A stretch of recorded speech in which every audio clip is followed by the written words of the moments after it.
अब हम देख रहे हैं हमारे डाइजेस्टिव सिस्टम का अगला वीडियो है। हमारा वीडियो लिया गया है हमारा चैप्टर 16 11th एनसीईआरटी लिया गया है, प्रगति कोचिंग क्लासेस है। ठीक है, अब हम देखेंगे डाइजेशन ऑफ फूड, पूरा होल प्रोसेस देखेंगे डाइजेशन का। डाइजेशन ऑफ फूड दो पार्ट में डिवाइड होता है। पहला होता है मैकेनिकल प्रोसेस होता है, एक केमिकल प्रोसेस होता है। मैकेनिकल प्रोसेस में च्यूइंग, मैस्टिकेशन, पेरिस्टाल्सिस ये सब देखेंगे। और जो केमिकल प्रोसेस है इसमें अपन देखेंगे कि किस प्रकार एंजाइम्स, बहुत प्रकार के एंजाइम्स होते हैं, एसिड्स होते हैं, वो किस या एल्केली होते हैं, वो किस प्रकार से डाइजेशन में हेल्प करते हैं। देखिए सबसे पहले अपन मैकेनिकल प्रोसेस पे देखते हैं। मैकेनिकल प्रोसेस में क्या क्या काम करता है। बक्कल कैविटी, हमारा जो माउथ है उसको बक्कल कैविटी बोला जा रहा है। टीथ है, टंग है, ये क्या करता है, मैस्टिकेशन करता है और स्वॉलोइंग करता है। मैस्टिकेशन मतलब चबाना, चबाता है ना खाना को, फिर उसके बाद और दूसरा स्वॉलोइंग में हेल्प करता है, स्वॉलोइंग निगलने में हेल्प करता है। ठीक है, हम जो भी खाना लेते हैं वो किस फॉर्म में अंदर आता है, बोलस के फॉर्म में। बोलस मतलब निवाला, किस फॉर्म में अंदर आता है, निवाला के फॉर्म में अंदर आता है। ठीक है, बोलस मतलब क्या होता है, फूड होता है, म्यूकस होता है और सलाइवा। जो भी हम खाना खा रहे हैं उसके साथ म्यूकस और सलाइवा को मिला के हम क्या बोलते हैं, बोलस बोलते हैं। अब देखिए बक्कल कैविटी के बाद खाना कहां पे आएगा, ओरोफेरिंक्स के थ्रू कहां पे आएगा, हमारे इसोफेगस में आएगा। इसोफेगस से खाने को नीचे जाना है। इसोफेगस से खाने के नीचे जाने के लिए एक मूवमेंट होता है, इसमें एक वेव होगा, पेरिस्टाल्सिस वेव। ऐसे करके इसोफेगस में वेव आता है, क्या क्या वेव आता है, पेरिस्टाल्सिस वेव आता है। ठीक है, फिर इसके बाद आपको बताया जा चुका है कि ये इसोफेगस है, नीचे वाला स्टमक है। इसोफेगस और स्टमक के बीच में एक क्या होता है, स्फिंक्टर होता है। क्या होता है, स्फिंक्टर होता है। इसको क्या बोला गया था, गैस्ट्रो इसोफेजियल स्फिंक्टर। क्या बोला गया था, गैस्ट्रो इसोफेजियल स्फिंक्टर बोला गया था। इस स्फिंक्टर का क्या काम है कि कंट्रोल करता है फूड के मूवमेंट को। जो भी फूड आया है वो एक बार स्टमक में आ गया, वापस से इसोफेगस में नहीं आएगा। अंडर नॉर्मल सर्कमस्टांसेस वोमिटिंग वगैरह में आता है। पिछले वीडियो में ये सब चीज बताया गया है, जब स्टमक का पूरा पार्ट बताया था हमने। ठीक है, इसके बाद अब हम देखते हैं केमिकल प्रोसेस। केमिकल प्रोसेस में क्या क्या होता है। केमिकल प्रोसेस में अब अपना एंजाइम्स का रोल आ जाता है। किसका आ जाता है, एंजाइम्स का। तो हमारा प्रोसेस ऑफ डाइजेशन एक्चुअल में शुरू कहां से होता है, हमारे माउथ, सलाइवा से ही शुरू हो जाता है। सलाइवा में भी कई सारे एंजाइम्स, इलेक्ट्रोलाइट्स होते हैं जो कि डाइजेशन में हेल्प करते हैं। देखते हैं कैसे। इलेक्ट्रोलाइट्स होते हैं सबसे पहले सलाइवा में, क्या क्या होते हैं, सोडियम होता है, पोटेशियम होता है, क्लोराइड होता है, बाइकार्बोनेट। ये सारे इलेक्ट्रोलाइट सीक्रेट करता है सलाइवा। सलाइवा कहां से आया, जो हमारे सलावरी ग्लैंड थे, पैरोटिड, सब मैक्सिलरी और सबलिंगुअल ग्लैंड थे, पिछले वीडियो में बताया गया है। उसी से कहां से आया है, सलाइवा आया है। इसके बाद देखते हैं एंजाइम्स। एंजाइम्स जो सलाइवा होते हैं, दो टाइप के उसमें एंजाइम होते हैं। एक होता है सलावरी एमाइलेज। सलावरी एमाइलेज होता है मतलब एमाइलेज अभी और कहीं भी आएगा, ये अपन आगे देखेंगे। पैनक्रियाटिक एंजाइम्स देखेंगे, उसमें भी आएगा हमारा एमाइलेज। ठीक है, और दूसरा होता है क्या, लाइसोजाइम। पहले लाइसोजाइम का एक्शन देख लेते हैं। लाइसोजाइम का एक्शन क्या है, एंटीबैक्टीरियल एक्शन है। एंटीबैक्टीरियल एक्शन मतलब ये इन्फेक्शन से बचाता है। क्या करता है, इन्फेक्शन से बचाता है। और सलावरी एमाइलेज, सलावरी एमाइलेज मतलब क्या करेगा ये, देखिए स्टार्च, जो भी स्टार्च हम जो भी प्लांट प्रोडक्ट्स जो भी खा रहे हैं, प्लांट या प्लांट प्रोडक्ट्स, हरी सब्जी वगैरह खा रहे हैं, उसमें क्या होता है, स्टार्च होता है, स्टार्च। उस स्टार्च का डाइजेशन हमारे माउथ से ही शुरू हो जाता है, क्योंकि सलावरी एमाइलेज के थ्रू ही शुरू हो जाता है। और लगभग 30%, कितना, 30% स्टार्च का डाइजेशन हमारे माउथ में ही हो जाता है। ठीक है, अब ये है कि सलाइवरी एमाइलेज को वर्क करने के लिए कौन सा पीएच चाहिए, एसिडिक पीएच है, स्लाइटली एसिडिक पीएच चाहिए। तो उसके लिए कितना चाहिए, 6.8, कितना है, 6.8 पीएच चाहिए। ठीक है, तो क्या करेगा, स्टार्च, स्टार्च जो कि क्या है, पॉलीसैकेराइड है। स्टार्च क्या है, पॉलीसैकेराइड है। स्टार्च क्या है, पॉलीसैकेराइड है। पॉलीसैकेराइड को क्या में कन्वर्ट कर देगा, माल्टोस में, क्या, माल्टोस को डाइसैकेराइड में कन्वर्ट कर देगा। इसके बाद फर्दर डाइजेशन आगे देखेंगे कि कैसे माल्टोस से ग्लूकोज, फ्रक्टोज कैसे कैसे बनेगा, देखा जाएगा। ठीक है, तो हमारा क्या है, सलाइवा में इतना ही काम होता है। उसके बाद आता है स्टमक। स्टमक पे पहले वीडियो बताया जा चुका है, उसको फिर से बता रहे हैं यहाँ पे।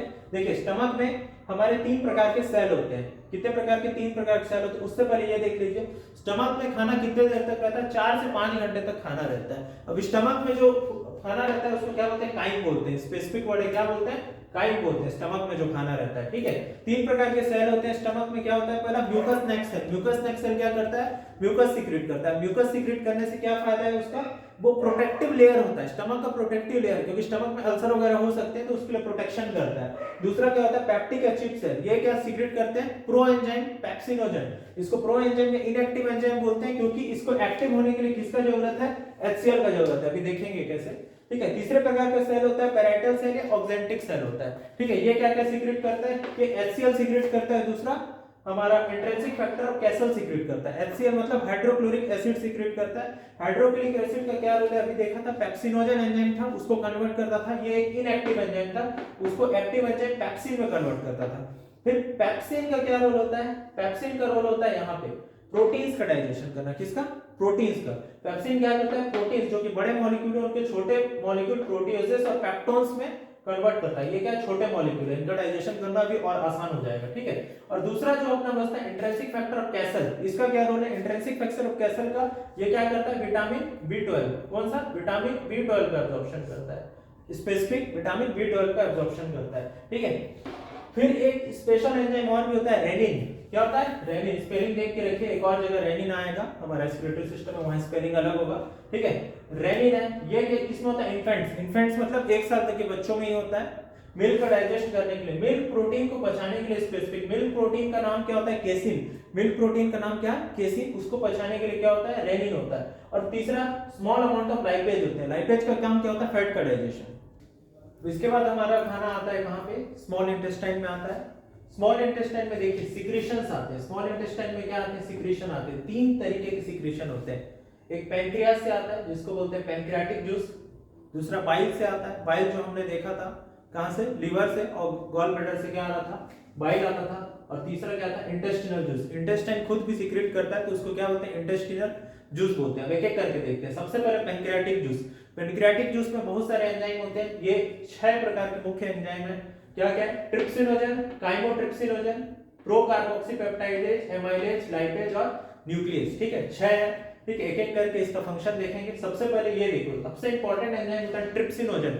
ट्रिप्सिनोजन सबसे इंपॉर्टेंट एंजाइम इसलिए होता है क्योंकि ये बाकी सभी एंजाइम को एक्टिवेट करेगा, यही ट्रिप्सिनोजन बाकी पैंक्रियाटिक एंजाइम को एक्टिवेट करेगा, लेकिन ये खुद एक इनएक्टिव एंजाइम है, ये खुद एक इनएक्टिव एंजाइम है। इसको एक्टिवेट होने के लिए एक और एंजाइम का हेल्प करेगा, किसका, एंट्रोकाइनेस का। कौन से एंजाइम का हेल्प करेगा, एंट्रोकाइनेस का। और ये एंट्रोकाइनेस आता कहां से, इंटेस्टिनल म्यूकोजा। अभी ये इंटेस्टाइन के म्यूकोजा में हम लोग आ गए ना, तो इसे इंटेस्टाइन के म्यूकोजा से हमारा कहां आता है, ये एंट्रोकाइनेस आता है, जो कि किसको एक्टिवेट करता है, ट्रिप्सिनोजन को। फिर ट्रिप्सिनोजन से ट्रिप्सिन बनता है, वो ट्रिप्सिन एक्टिवेट करता है दूसरे एंजाइम को, ठीक है। अब आगे देखते हैं बाइल, बाइल क्या करता है, ये सारे एंजाइम का फंक्शन देखेंगे, अभी आगे देखते हैं। बाइल, बाइल में क्या क्या होता है, बाइल पिगमेंट्स होते हैं, बाइल सॉल्ट होता है, कोलेस्ट्रॉल होता है, फॉस्फोलिपिड होता है, लेकिन इसमें एंजाइम नहीं होते। पॉइंट ये वाला नोट करना है कि बाइल में क्या होते हैं, एंजाइम नहीं होते हैं, ठीक है। क्या होते हैं, बाइल पिगमेंट्स होते हैं, सॉल्ट होते हैं, कोलेस्ट्रॉल होते हैं, फॉस्फोलिपिड। बाइल पिगमेंट में बिलिरुबिन, बिलिवर्डिन होता है। आप लोगों ने सुना होगा जॉन्डिस, जॉन्डिस अपन सभी जानते हैं ना, ठीक है, जानते ही हैं, ठीक है। जॉन्डिस कैसे होता है, इन्हीं बाइल पिगमेंट्स के बढ़ने की वजह से होता है। जब ये ब्लड में बढ़ जाते हैं तब क्या होता है, पीलापन आ जाता है, जिससे जॉन्डिस होता है, ठीक है।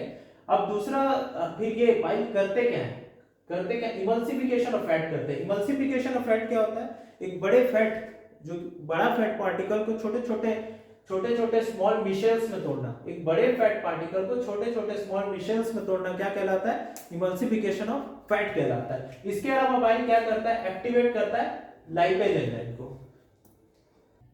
अब तीसरा होता है इंटेस्टिनल जूस, या फिर जिसको बोला जाता है सक्कस एंट्रेकस। क्या बोला जाता है, सक्कस एंट्रेकस बोला जाता है। इंटेस्टिनल जूस में क्या क्या होता है, एक एंजाइम्स होता है और दूसरा होता है गॉबलेट सेल्स। गॉबलेट सेल्स कहां से आता है, गॉबलेट सेल्स एपिथेलियम, जो इसका एपिथेलियम होता है वहां से आता है गॉबलेट सेल्स। और दूसरा होता है इंटेस्टिनल जूस में एंजाइम।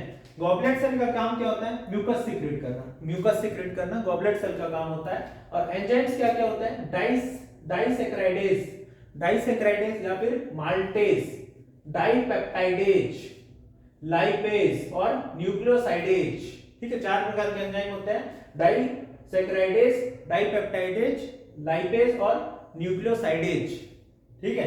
अब ये देखते हैं कि इसमें प्रोटेक्शन का काम क्या होता है। अब इंटेस्टाइन का भी जो म्यूकोजा एपिथेलियम है वो भी डैमेज हो सकता है, उसको भी प्रोटेक्शन का जरूरत है। प्रोटेक्शन रहने के लिए पहली बात तो इनका जो पीएच है वो क्या होगा, एल्कलाइन होगा, पीएच एल्कलाइन होगा। पीएच एल्कलाइन मतलब 7.8 होगा लगभग। कैसे होगा देखते हैं। सबसे पहले तो ये म्यूकस होता है जो इसका गॉबलेट सेल से सीक्रेट हुआ, वो इसको प्रोटेक्शन देता है। दूसरा बाइकार्बोनेट, बाइकार्बोनेट कहां से आता है, पैंक्रियाटिक जूस से आता है बाइकार्बोनेट। कहां से, पैंक्रियाटिक जूस से। तीसरा सब एक ब्यूनर्स ग्लैंड होते हैं, इसमें क्या होते हैं, सब म्यूकोजल ब्यूनर्स ग्लैंड होता है। जो म्यूकोजा होता है उसके अंदर जो पार्ट होता है उसको सब म्यूकोजा बोलते हैं। उसके अंदर ग्लैंड होता है, ब्यूनर्स ग्लैंड होता है, उसका सीक्रेशन थोड़ा एल्कलाइन होता है, ठीक है।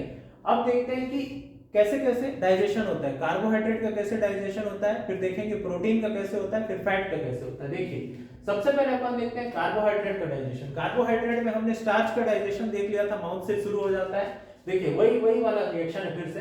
स्टार्च 30% माउथ पे हो गया था, 70% यहाँ पे होगा, 70% यहाँ पे होगा, यहाँ पे भी एमाइलेज आएगा। लेकिन ये वाला एमाइलेज कहाँ से आएगा, पैंक्रियाटिक जूस से आएगा। वो वाला एमाइलेज था सलाइवरी एमाइलेज था। ठीक है, क्या बनेगा, डाइसैकेराइड्स बनेगा। डाइसैकेराइड्स मतलब माल्टोस लैक्टोस सुक्रोज, क्या होंगे, माल्टोस लैक्टोस सुक्रोज, ये सब क्या है, डाइसैकेराइड्स है। फिर इनका फर्दर डाइजेशन होगा, इनको मोनोसैकेराइड्स और भी सिंपल मॉलिक्यूल बनाना है। ठीक है, अब ये माल्टोस का डाइजेशन होगा, इसके लिए एंजाइम क्या आएगा, माल्टेज। माल्टेज आएगा, वो क्या बनाएगा, ग्लूकोज और ग्लूकोज, दो ग्लूकोज के मॉलिक्यूल्स बनाएगा। ठीक है, फिर आएगा अपना लैक्टोज। लैक्टोज का डाइजेशन कौन करेगा, लैक्टेज एंजाइम करेगा। लैक्टेज एंजाइम फिर क्या बनेगा, ग्लूकोज एंड गैलेक्टोज बनेगा। ठीक है, ये सब मोनोसैकेराइड्स है ये सब। ठीक है, फिर क्या आएगा, सुक्रोज आएगा। सुक्रोज आएगा, इसको डाइजेशन कौन करेगा, सुक्रेज करेगा, क्या बनेगा, ग्लूकोज एंड फ्रक्टोज बनेगा। ये सारे एक दूसरे के आइसोमर्स हैं, पता होगा आप लोग को। ठीक है, फिर हम देखते हैं कि प्रोटीन का डाइजेशन कैसे होता है। प्रोटीन का हमने प्राइमरी डाइजेशन देख लिया था, कहां पे देख लिया था, स्टमक पे देख लिया था। स्टमक में जो पेप्सिनोजन से पेप्सिन एंजाइम बना था, वो प्रोटीन का प्राइमरी डाइजेशन किया था। अब से इसके बाद क्या होता है, जो भी प्रोटीन बचे हैं या पेप्टोन्स या प्रोटीएजेस हुए हैं, उनका डाइजेशन कौन करता है, जो पैंक्रियास के बचे हुए एंजाइम थे। काइमोट्रिप्सिन एक्टिवेट किया था बाकी एंजाइम को, और ट्रिप्सिन को एक्टिवेट कौन किया था, एंड्रोकाइनेज एक्टिवेट किया था। ठीक है, तो ट्रिप्सिन, काइमोट्रिप्सिन, कार्बोक्सीपेप्टाइड, ये सब हेल्प करते हैं इन प्रोटीन्स का डाइजेशन करते हैं और क्या बनाते हैं, डाइपेप्टाइड्स बनते हैं। अब फिर डाइपेप्टाइड्स का डाइजेशन, डाइपेप्टाइडेज, यहां से एंजाइम आएगा डाइपेप्टाइडेज, वो डाइजेशन करेगा और एमिनो एसिड बनेगा। अब इसके बाद फैट का डाइजेशन होगा। फैट का डाइजेशन कैसे होगा, कौन सा एंजाइम करेगा, लाइपेज करेगा। पैंक्रियास में भी लाइपेज था, इंटेस्टिनल जूस में भी लाइपेज था। सबसे पहले क्या बनेगा, डाइग्लिसराइड्स बनेगा। डाइग्लिसराइड्स के बाद मोनोग्लिसराइड्स बनेगा। मोनोग्लिसराइड के बाद simple fatty acid and glycerol बन जाएगा। ठीक है, लास्ट में फैटी एसिड ग्लिसरॉल बन जाएगा। फिर न्यूक्लिक एसिड्स भी होता है, कुछ न्यूक्लिक एसिड भी होते हैं हमारे फूड में, उनको डाइजेशन कौन करता है, न्यूक्लिएजेस। न्यूक्लिएजेस एंजाइम करता है।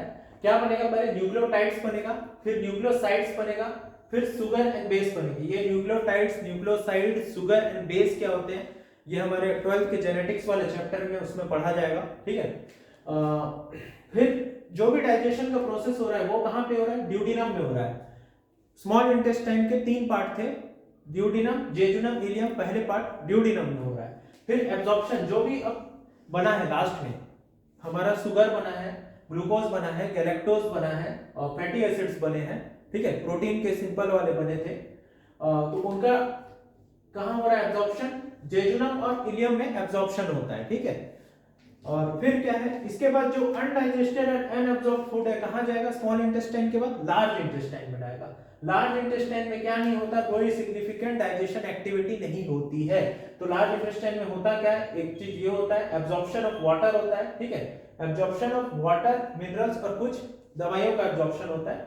इसके बाद जो बच गया फूड पार्ट, जो भी बचा अनडाइजेस्टेड एंड अनअब्सॉर्ब्ड फूड, उसको बोला जाता है फीसिस। और फीसिस कहां जाएगा, सीकम में जाएगा। और सीकम में जाने समय यहाँ पे इलियोसिकल, इलियम और सीकम के बीच में वाल्व होता है, इलियोसिकल वाल्व, जो प्रिवेंट करता है एक बार सीकम में चले गया तो वापस आने से। फिर उसके बाद जो भी हमारा फीसस बनेगा वो स्टोर होगा कहां पे, रेक्टम में स्टोर होगा। और जब भी पर्सन को डेफिकेशन एक्टिविटी आएगा तो वो शरीर से बाहर एक्सक्रीट हो जाएगा। इस प्रकार हमारा ये पूरा डाइजेशन का प्रोसेस पूरा होता है। धन्यवाद।